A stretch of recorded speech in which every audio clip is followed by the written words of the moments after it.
Қайырлы күн баршаңызға. Бүгін осындай үгілмелі қамырдан алмалы бәліш жасадым. Міндетті түрде жасауға кеңес беремін. Қараңыздаршы, арасы қандай. Алмасы сондай сочный болып тұрады. Песочный тестодан жасалады. Міндетті түрде жасауға кеңес беремін. Өте дәмді. Сіздермен болған мен Жанар. Видеоны ең алдымен 3 дана алмамызды осылай сыртын ашып, қабығын алып, турап аламыз. Үстіне қантты салып, сары майымызды салып, ертілген сары майымызды, яғни 72,5% сары майымызды салып, жақсылап араластырып аламыз. Крахмалымызды салып, осындай корица бар, осы корицаны 1 шай қасық салып, бізге иісін өте күшті дәм береді, иісі де күшті болады. Осы 1 шай қасығын салып, жақсылап араластырып аламыз. Толтырмай саламыз.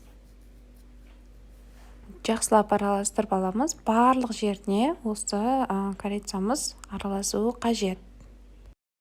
Міне осымен біздің салмамыз дайын болды. Енді мен плейлист деген ішінде дайын песочный тестоның рецепті бар. Сол рецептпен жасасаңыздар болады. Мен алдын ала осы песочный тестоны дайындап қойғанмын. Рецепті сол жерден көріп дайындасаңыздар болады. Бірін үлкен, бірін кішкентай қылып бөліп алдым. Міне енді осылай ұзын-ұзын етіп, осылай 1 сантиметр, 1,5 сантиметр болса болады көлемі. Осылай ұзын-ұзын етіп кесіп аламыз.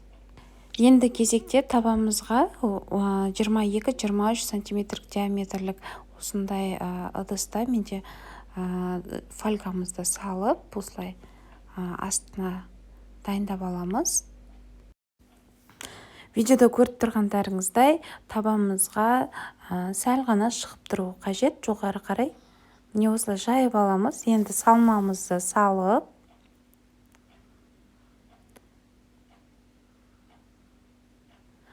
осылай салмамызды жайып салып аламыз. Бірдей етіп жайып аламыз.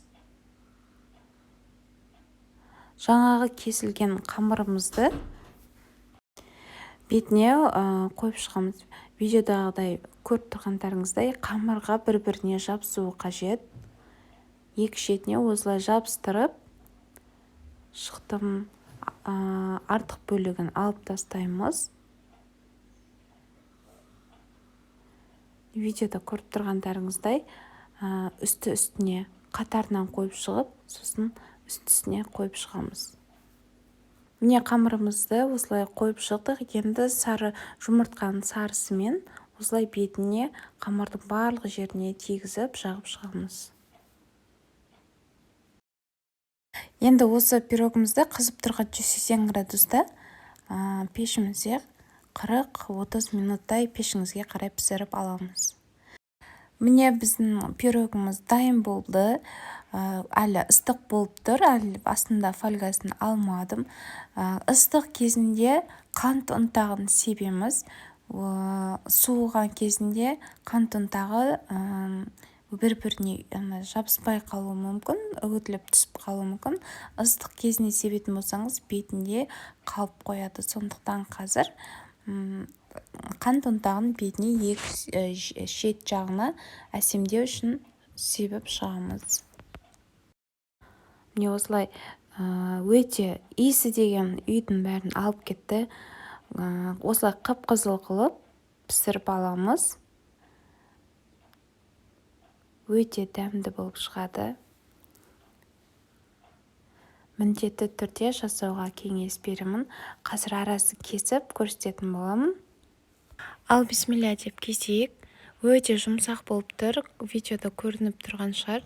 Қонақ шақырсаңыз да, болмаса қонаққа апарсаңыз да ұялмай апаратын пирогтардың бірі. Міндетті түрде жасауға кеңес беремін. Егер сұрақтарыңыз болса, комментария қалдырыңыз. Міндетті түрде жауап беремін. Тіркеліп алып, қоңырауша белгіні басып қойыңыздар. Сіздермен болған мен Жанар. Видеоның соңына дейін қарағандарыңыз үшін рахмет.